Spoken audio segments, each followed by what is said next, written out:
então, né, gente, vamos entender melhor essa questão do Estado herdado, né? O que vem a ser o Estado herdado? Na realidade, o Estado herdado é uma expressão que a gente usa para denominar um formato de poder bastante conservador. E o Brasil, ele tem esse ranço, né? Eu falava isso muito com vocês na disciplina de administração pública. O Brasil, ele traz alguns ranços. Ele traz um ranço do patrimonialismo, né? Os cidadãos brasileiros que ocupam cargos políticos eleitos pelo povo, eles ainda têm o hábito, né? Alguns ainda têm o hábito de fazer da máquina pública, do órgão público, uma extensão das suas propriedades, e isso é o patrimonialismo. Existe também, e quando eu estou fazendo, que eu estou fazendo resgate histórico, então lembre-se que nós estamos falando da implantação da prática de planejamento no Brasil, e eu estou falando que a prática de planejar nos órgãos públicos, na iniciativa pública, no setor público, ela teve que lidar com o Estado herdado. Então, ela teve que lidar com esse poder conservador, no qual o ocupante do poder público, né, muitas vezes agia em troca de favores políticos, né? A troca da dentadura pelo voto, o cabide de emprego pelo voto, é o cargo pelo voto, e assim vai sucessivamente, né? Nós conhecemos aí no Brasil e aqui em Minas inúmeras elites ainda temos um pouco do ranço, né, do coronelismo que dominou esse país por muito tempo. Então, esse é um Estado herdado, né? O planejamento, ele recebeu esse Estado herdado. E o Estado herdado, ele complica, porque ele traz algumas marcas, né? As políticas públicas, as práticas de gestão, eles têm um caráter demagógico e manipulador. Quantas vezes vocês já ouviram um discurso de um político, seja esse vereador, prefeito, governador, presidente, e vocês diziam, é pura demagogia, isso aí é só da boca para fora, não vai fazer nada, né? É um Estado herdado, é um ranço da velha política, né, que traz. Então, e isso é muito típico ainda, gente, da época do Estado autoritário do período militar, que é manda quem pode, obedece quem tem juízo, entende? E aí, por exemplo, Bolsonaro, século XXI, quando ele dizia, o presidente sou eu, quem manda sou eu. Não, meu bem, calma, seu poder é limitado, né? Seu poder é limitado. Tem contigo ainda as casas do povo, tem o Supremo Tribunal, tem o próprio povo que tem uma força, né? Nós vamos ver na nossa quarta semana, né? Os atores sociais, né? Que têm uma intervenção muito grande, ou deveria ter, pelo menos, no planejamento público, no andar da máquina pública, e esses ranços, né? Do Estado herdado não vão dificultando essa questão. Ou então, nós vamos ver, como já aconteceu inúmeras vezes no Brasil, em outros países, o ranço do Estado herdado é exatamente o Estado mínimo, né? O Estado é mínimo. Então, por exemplo, se você está vendo agora mesmo, né, o governo Lula convidando reitores para reunião, várias reuniões, movimento indígena, Ministério dos Povos Indígenas, buscando reforçar o Ministério das Mulheres.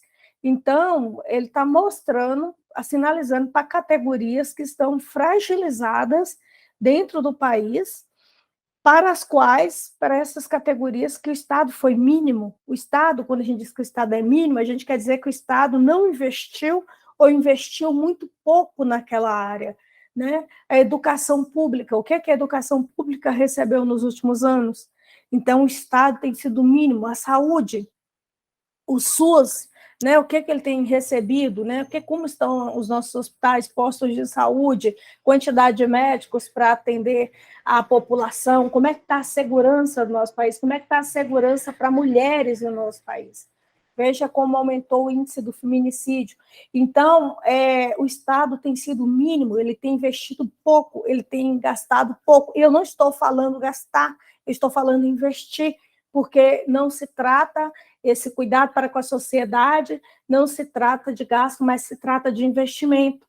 Porque quando a gente fala em planejamento para iniciativa privada, ela planeja visando o lucro. Quando a gente fala em planejamento para o órgão público, ele planeja visando o lucro social.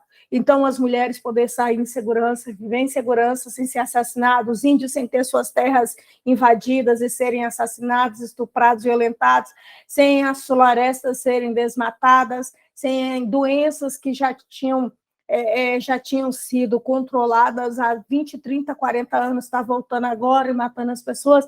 Então, o Estado ele está sendo o mínimo, e isso é uma concepção neoliberalista. Né? Então, isso é um Estado herdado. São esses ranços que a gente vai recebendo e que vai impactando na configuração do Estado de agora, e que impactou muito, né, já que a gente está fazendo uma trajetória, né, do país, a gente vai perceber que o Estado herdado sempre vai andando, né, na gestão de alguns governantes, em paralelo com os dias atuais. Né? Os ranços vão sempre voltando quando eles não deveriam mais, quando eles já deveriam ser extintos. Tá? Então, aqui, de um lado, porque a forma como se relaciona com a sociedade impede que ele formule ou implemente políticas públicas com conteúdo que atribua para avançar, para alavancar a mudança. Então, o planejamento ele precisa fazer com que o Estado cresça, mas cresça não só no desenvolvimento econômico, mas também no social, e os ranços trazidos pelo Estado herdado, por muitas vezes, impediu esse crescimento, tá bom? E aí, um outro elemento que a gente percebe muito grande do Estado herdado é a questão da participação popular, né? O quanto que o povo é consultado nessa hora de elaborar políticas públicas, nessa hora de planejar o país, de planejar o município, de planejar o Estado, a transparência de quem está nos cargos públicos, nos seus atos, né? Por exemplo, para nós foi causa de escândalo um governo Bolsonaro colocar sigilo, né? Sigilo de 100 anos. Oi? Como assim? Entendeu? Então, assim, a transparência dos atos públicos, ela já vem há décadas, né? A gente caminhando e tentando consolidá-la no país, e aí é um retrocesso, né? Um retrocesso bem característica desse Estado herdado, do clientelismo, do patrimonialismo, né?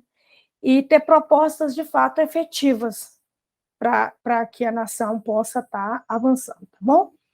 Então, a configuração atual do Estado brasileiro é do Estado herdado, é uma consequência da concentração de poder econômico e político vigente no país, que foi estabelecendo um tipo particular de relação Estado-sociedade. Então, não esqueçam disso, porque para poder entender que os outros elementos que a gente vai ver, vocês precisam ter isso em mente. Então, precisa-se entender que o planejamento é atividade altamente intensiva em gestão, daí que planejamento sem gestão adequada é processo especialmente sujeito a fracassos e descontinuidade de várias ordens. O gestor, gente, ele não pode planejar para inglês ver, né? Eu fiz um planejamento, tá, mas assim, está cumprindo? Aquilo que você planejou está sendo colocado em prática? Está conseguindo cumprir o cronograma? Os planos de ação que você fez tem recurso destinado, né, para poder fazê-lo sair do papel? Porque senão ele vai fracassar, não é verdade? Então, por isso que aqui a gente está chamando a atenção para esse aspecto. E planejamento descolado da gestão corre o risco de tornar-se um conjunto de estudos, diagnósticos e proposições de objetivos sem eficácia instrumental, atividade incapaz de mobilizar os recursos necessários de forma racional na direção pretendida de planos. A fonte, gente, do governo são os impostos ou os empréstimos, ou ele produz moeda. Ou o governo produz moeda, isso não é recomendado, ou o governo vende, né, exportações, exporta, vende, ou o governo toma empréstimo para se financiar. A gente tem uma dívida com a FMI, tomou empréstimo para se financiar. Eu não estou dizendo aqui agora que se foi bom ou se foi ruim, né? Mas o que eu estou dizendo é que, ao planejar, não basta só planejar. Vou construir a ponte, o hospital, vou construir universidades, né? Vamos ter segurança, vamos proteger a Amazônia, né? Vamos proteger as mulheres, vamos cuidar dos negros, do público LGBTIQIA+. Não basta só isso é insuficiente. Você vai fazer o quê para cada público desse? Você vai arcar as ações com quais recursos? Então, é disso que nós estamos falando. Se você não fizer não tomar essas providências, seu planejamento é morto, entendeu? Ele não vai conseguir avançar, você não vai conseguir avançar, não vai servir de muita coisa. Então, nós estamos chamando a atenção para isso, tá bom? Vamos ver agora um pouquinho o que dizermos da democratização política e do Estado necessário, né? Então, vamos entender melhor como aconteceu esse período de democratização.